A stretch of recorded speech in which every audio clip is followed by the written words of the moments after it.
His full name is Edmund Emil Kemper, III. He was born on December 18, 1948, in Burbank, California. At birth, Edmund weighed just over 13 pounds. As an adult, he stood at 6 feet 9 inches, and weighed 250 pounds. His IQ is measured to be between 145 to 160. He is still alive today, aged 72. Kemper was featured in Season 1 of Netflix's true crime series, Mindhunter.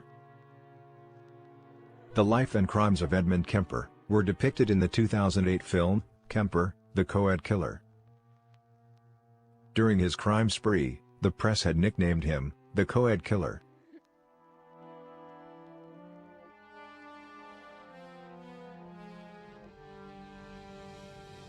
His mother, Clarnell Kemper, was an alcoholic who suffered from borderline personality disorder.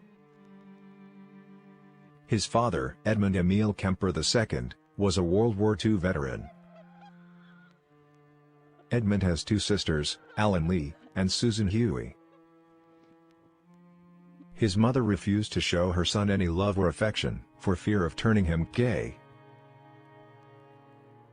From a young age, his mother constantly told Edmund that he was a loser, and that no woman would ever love him. Edmund and his mother had a severely dysfunctional relationship. She was domineering and would frequently belittle, humiliate, and abuse him. Edmund's parents split up when he was 7, due to his father having enough of his mother's abuse. Edmund was extremely close to his father, and has confessed he was the only family member he truly loved. He was devastated when he left the family. Edmund ran away from home as a child, and went to find his father. The reconciliation he dreamed of was a disaster, when Edmund found his father had remarried and had a stepson. As a child, his mother forced him to sleep in the locked cellar of the home, as she feared he would rape his sisters. As a child, he would play games with his sisters, such as gas chamber and electric chair, where he would simulate dying. As a young child, Edmund confessed to his younger sister that he liked his female teacher. His sister teased him and told him he should just kiss her, to which he replied, "If I kissed her, I'd have to kill her first." Edmund later confessed that he would sneak out of the house at night, so he could sit outside his teacher's home, during which, he was always armed with his father's bayonet. Edmund has stated that he had two near-death experiences as a child. One, when his sister tried to push him in front of a train, and another, when the same sister pushed him in the deep end of a swimming pool, where he nearly drowned. From a young age, Edmund showed signs of his dark personality. He would often steal his sister's toy dollies, cut off their heads and hands, and would burn them. As a small child, Edmund began harming and killing animals. He enjoyed hunting his neighbors' pets, and especially enjoyed killing cats. Some animals he buried alive, digging them up later so he could dismember and decapitate them. He killed his family's cat, believing it was favoring his sister over him. He cut the cat into pieces, and hid the remains in his closet, which his mother later found. After his mother found the remains of the pet cat in his closet, she sent Edmund to live with his father's parents on a farm.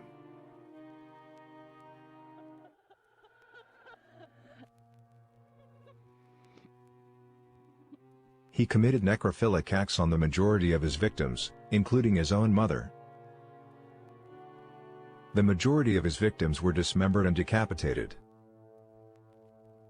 Edmund would later confess that each murder happened directly after a fight with his mother.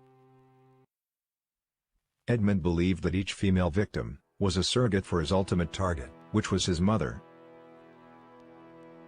Edmund picked up hundreds of women between his murders, in order to research the best ways to make his potential victims feel at ease with him. This research made him a much more efficient killer. After picking up a victim, Edmund would drive them to a secluded wooded area where no one could hear them scream. Edmund used many different methods in which to kill his victims. He used guns to kill people. He stabbed them. He strangled them. And he beat them to death. During his killing spree, students in the area were told not to hitchhike, but if they did, only take lifts from people with a university sticker on their car. Edmund had such a sticker, as his mother worked at a university. He buried the decapitated head of one victim in his mother's garden, and left it facing upward toward her bedroom. According to him, he did this because his mother always wanted people to look up to her. During his killing career, Edmund killed a total of 10 people. They were Maud Hugby, 66 years old, Edmund's grandmother, August 1964. Edmund Kemper Sr., 72 years old, Edmund's grandfather, August 1964. Mary Ann Pesk, 18 years old, May 1972. Anita Luchessa, 18 years old, May 1972. Aiko Ku, 15 years old, September 1972. Cindy Shaw, 19 years old, January 1973. Rosalind Thorpe, 23 years old, February 1973. Alice Liu, 21 years old, February 1973. Clarnell Strandberg, 52 years old, Edmund's mother, April 1973. Sarah Hallett, 59 years old, April 1973. At age 15, when living with his grandparents, Edmund had a heated argument with his grandmother. In a rage, Edmund grabbed and loaded his rifle and entered the kitchen. He crept behind his grandmother and shot her in the back of the head, killing her. After shooting his grandmother, Edmund waited for his grandfather to return home, then shot him dead too. After killing his grandparents, Edmund phoned his mother and told her what he had done. She told him to phone police, which he did, and was quickly arrested. After his arrest, Edmund underwent psychiatric tests and was diagnosed as a paranoid schizophrenic. So how come they get in a car with somebody at that time? She judged me not to be that guy. I didn't look like it. It was getting easier to do. I was getting better at it. I was getting less detectable. I started flaunting that invisibility, severing a human head, 2 of them, at night in front of my mother's residence, with her at home, my neighbors at home upstairs, their picture window open, the curtains open, 11 o'clock at night, the lights are on. All they have to do is walk by, look out, and I've had it. Why did you keep the heads? Why did you cut them off, and why did you keep them? Something out of my childhood.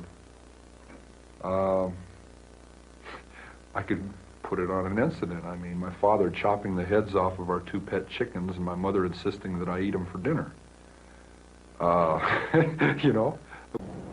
And that's when I decided I'm going to murder my mother. I knew a week before she died I was going to kill her. And she went out to a party, she got soused, she came home, went to sleep. I was woken up by that, came out. I walked up to her bed. She's laying there reading a paperback, as many thousands of nights before. And she said, "Oh, I suppose you're going to want to sit up all night and talk now." Shit. And I looked at her, I said, "No." I said, "Good night."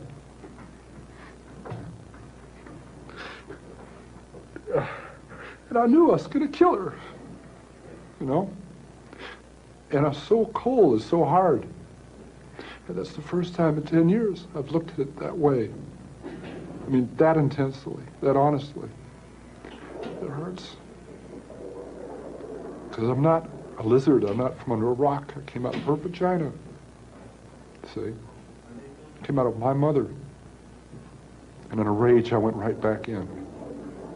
For 7 years, she said, I haven't had sex with a man because of you. My murderous son is one of our arguments. I cut off her head, and I humiliated her corpse. It's there. You know? A 6 young woman dead because of the way she raises her son and the way her son is raised, the way he grows up. And what's her closing words? I suppose you want to sit up all night and talk. God, I wish I had.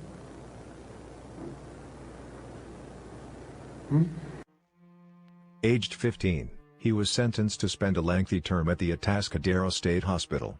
He was categorized as an insane juvenile. Whilst at the Atascadero State Hospital, Edmund befriended the psychiatrists, and managed to fool them into believing he was fit for a release. As such, he was released from the hospital on his 21st birthday.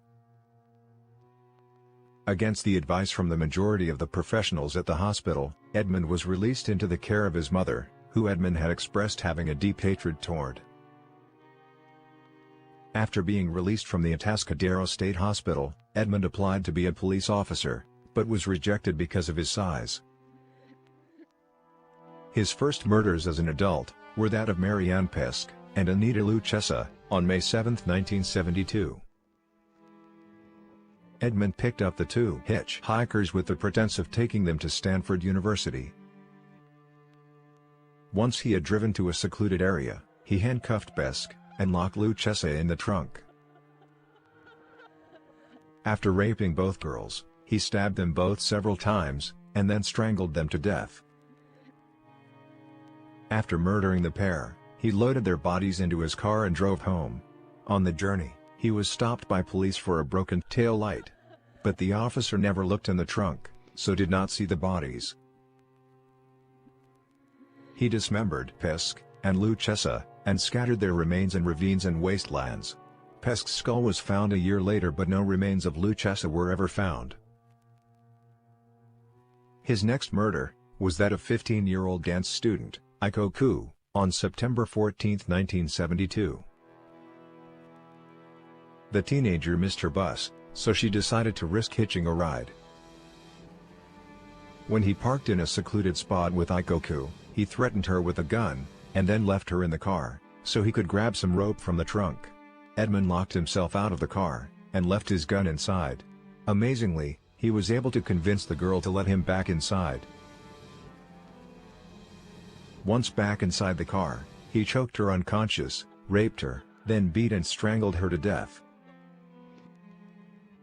Aiko Ku's corpse was taken home, where it was raped many times, before being dismembered, decapitated, and disposed of.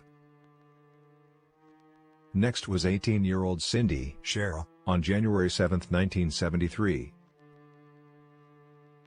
After raping her, Edmund shot her dead with a .22 caliber pistol. Her body was kept in his closet for 2 days. When his mother left for work, he had sex with the corpse and then dismembered it in his mother's bathtub. Kemper kept Shaw's severed head for several days. He next murdered Rosalind Thorpe, 23, and 20-year-old Alice Alou, on February 5, 1973. Rosalind Thorpe was able to convince her skeptical friend in accepting a lift from Edmund, after she refused to enter his vehicle. Once in a safe area, Edmund shot them both, and wrapped their bodies in blankets. After beheading the corpses in his car, he carried them both into his mother's house, in full view of the surrounding houses. After committing necrophilic acts on the bodies for a night, he dismembered them. Parts of the remains were found a week later at Eden Canyon. His last 2 murders were that of his own mother, Clarnell, and her best friend, Sally Hallett, on April 20, 1973.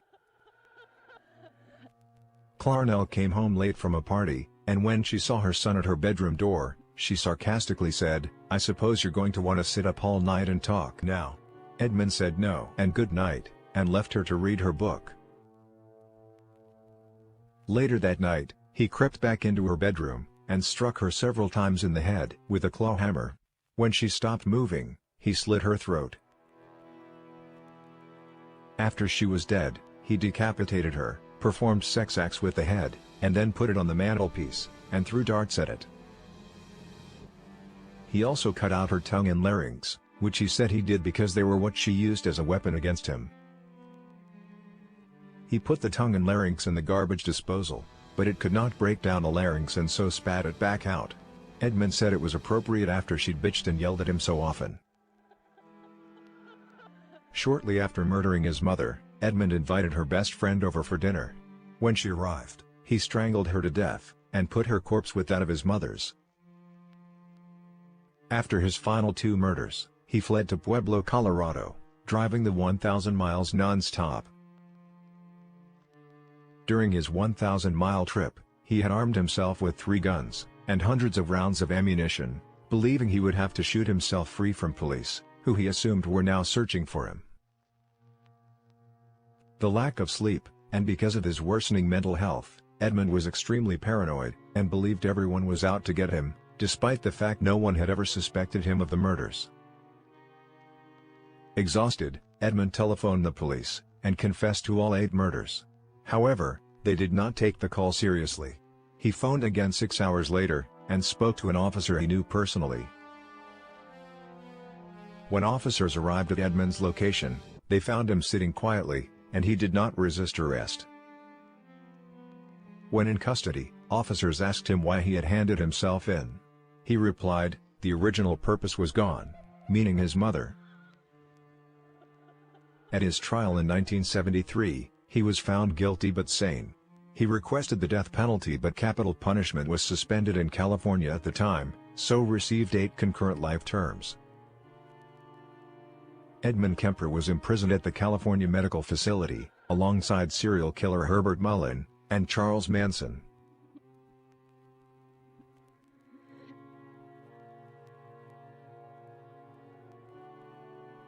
On his mother, Edmund said, "She was there to use me as an example on how inferior men are." On the subject of his fractured thought process, he said, "One side of me says, wow, what an attractive chick. I'd like to talk to her, date her. The other side of me says, I wonder how her head would look on a stick." When talking about why he killed, he said, "If I killed them, you know, they couldn't reject me as a man. It was more or less making a doll out of a human being. And carrying out my fantasies with a doll, a living human doll." When talking to a reporter, Edmund commented that they were not asking him the questions he assumed they would. When prompted to explain what questions he believed he should be asked, he offered, "Oh, what is it like to have sex with a dead body? What does it feel like to sit on your living room couch and look over and see 2 decapitated girls' heads on the arm of the couch? The first time, it makes you sick to your stomach." On why he decapitated victims, he said, "The head trip fantasies were a bit like a trophy. You know, the head is where everything is at, the brain, eyes, mouth. That's the person. I remember being told as a kid, you cut off the head and the body dies. The body is nothing after the head is cut off. Well, that's not quite true, there's a lot left in the girl's body without the head."